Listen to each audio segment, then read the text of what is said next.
Well, I think you're always looking for consistency and taking care of the football. And when you start with practice one in the spring and then kind of do, study on the entire, growth over 6 months, you see that there's a lot of growth made. And we look at the numbers and the production. We felt like, he was, in a situation where he was ready to go play in this game. We also feel like Lincoln was ready to play. But overall, Julian was more consistent. In a game like this, I mean, you got to prepare. You got to get the reps with the ones. You got to, be your best for the first game of the year. And if you are splitting reps, I think that's hard to do because you only have so many times in practice where you can rep a play.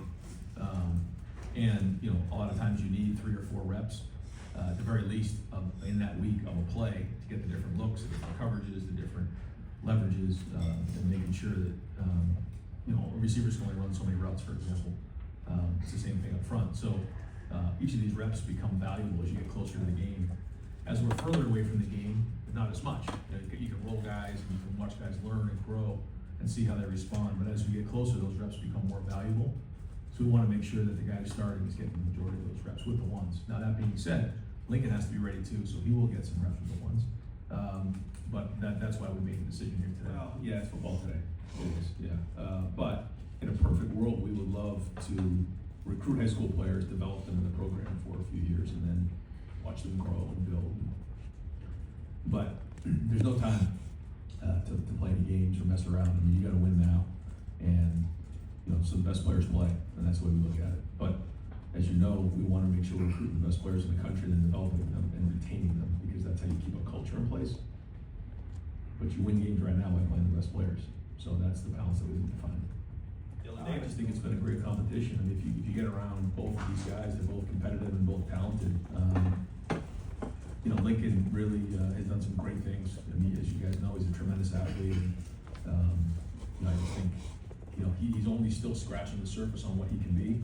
And so he's going to continue to grow. And I think he knows that. I think when you get around him, you'll feel that. Where if it was a quarterback that, had been around football his entire life and he was kind of tapped out and hit his ceiling, he'd be more frustrated. I think he knows he's still got a lot of runway here for his career. And so, he's growing and getting better every day. You can see it. Julian has gotten stronger and bigger, which is obviously something he needed to do, when he got here. And he's learned the offense and he's playing faster. So, again, the good news is we feel good with both of them in the game. And it was good to see them compete.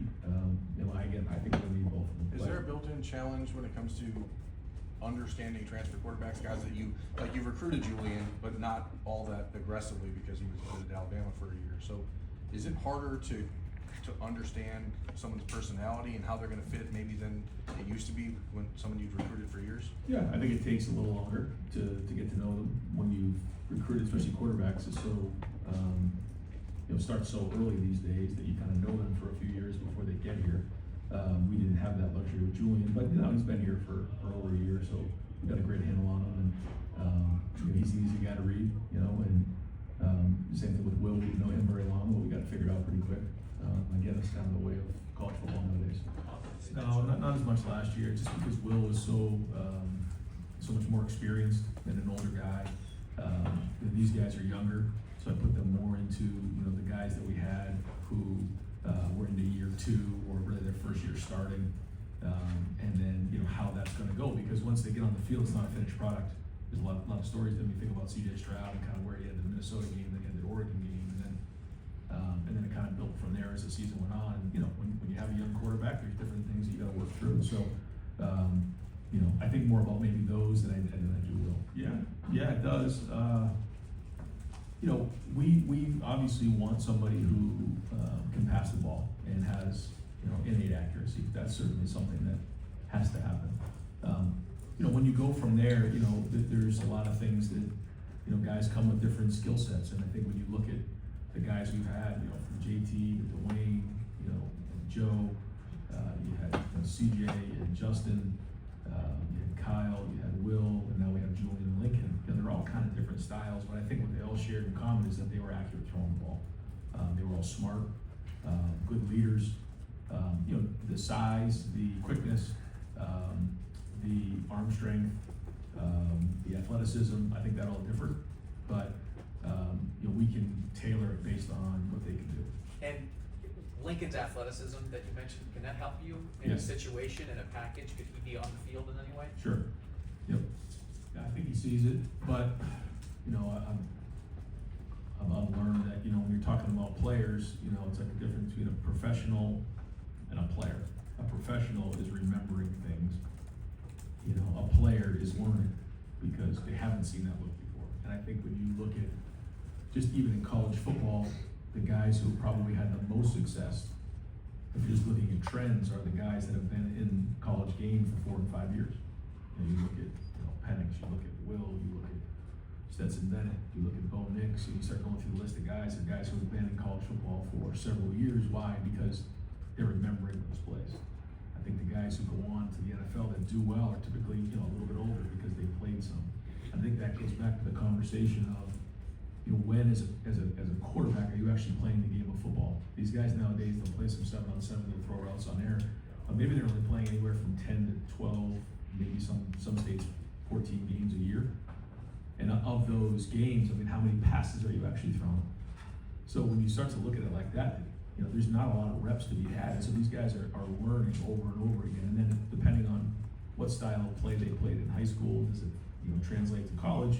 You know, what was their supporting cast? There's a lot of things that come into play. So all of those reps are important, so that they're actually, you know, when they make a mistake, they're learning, and then they can remember that play. Okay, I got this coverage on this play, and now I can go play. As opposed to, oh, okay, and now I'm learning that against this coverage on this route or against this protection, I need to do this.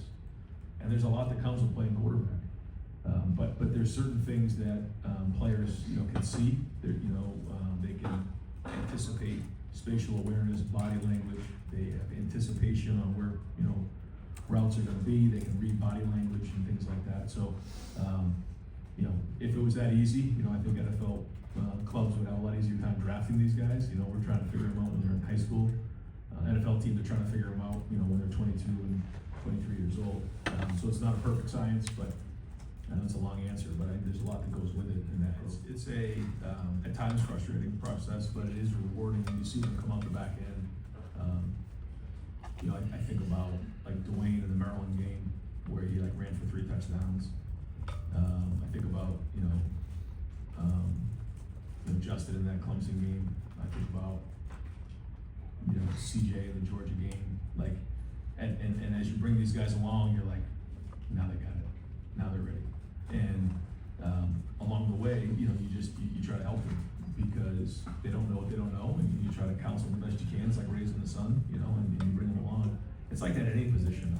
You know, I think that you know, you'd see that with our coaches at every position here at Ohio State. But you know, I think it's different at quarterback because there's so much expectation and there's so much on their plate, and there's obviously a lot of attention that's given to them. You know, so that's another part. He talks about, you know, conversations with the quarterbacks that when you come in and you're a recruit here, you have to realize what comes with it, the good and the not so good.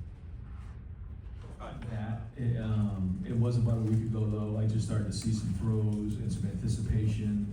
There was a couple reps where you know, the rush was getting to him, and in those moments you have to make quick decisions. And if you just throw it to the other team, not good. You know, if you either throw it away or find a way to put it in a spot, even if it's a check down or something like that.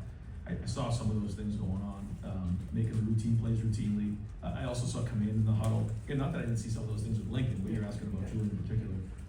Saw those things and started to feel like, okay, we can move this guy. Yeah, and he's not just a quick release guy like you said. He's got savvy about it. Would you describe Yeah, him? and he's a good athlete. And he moves quick. He's got, you know, you saw it last year. He got out of the pocket and scrambled during one of the games he was in. So, you know, he's got that in him, and he's worked hard in the offseason to get his body. That's why we practice so hard, is to get an idea of that, and then, you know, we're gonna work through those things. But like I said before, the offensive line's gotta help them. They gotta protect well in this game. You know, they gotta block well. The receivers gotta help. The good news, he's got a great supporting cast around him, and you know, we gotta make sure that we're keeping it clean for him, and get him into a rhythm, and then he can go play. But you're gonna hear a broken record. We gotta make those routine plays, keep us on schedule, and then really play well in the situations, and that's it. I mean, yeah, we can sit around and talk about all the what ifs, but like, let's go. And we put a lot of work into this thing. Think about all the different practices we've had. Like, time to go put it on the field and gotta trust your training when you're out there. Like, that's the reward for all the preparation and training, is that you can go play with confidence. It's like when you walk into a test, you know, if you have to put the preparation in, you're nervous. If you know what's going on, then you walk right into that test and you know. And so that's what we're gonna do, and that's what he needs to do. And all he needs to do is just do what he's been doing. You know, we talked a lot about, you know, that whole, you know, Roy Hobbs myth, and like, you just need to be you. You know, you're gonna sink to the level you're training. And so, you know, I think that he knows that the team has confidence, the coaches have confidence in him, so go let it rip. And, you know, I think, you know, I shared with him, you know, when I was, in that situation where I was competing for a starting job, and then, you know, I won the job, I was like, okay, I was able to kind of put it in the next gear now, because the coaches, the team believe that I can go win that game. And, you know, we're counting on that to give him a little juice here going in this first one. Just to use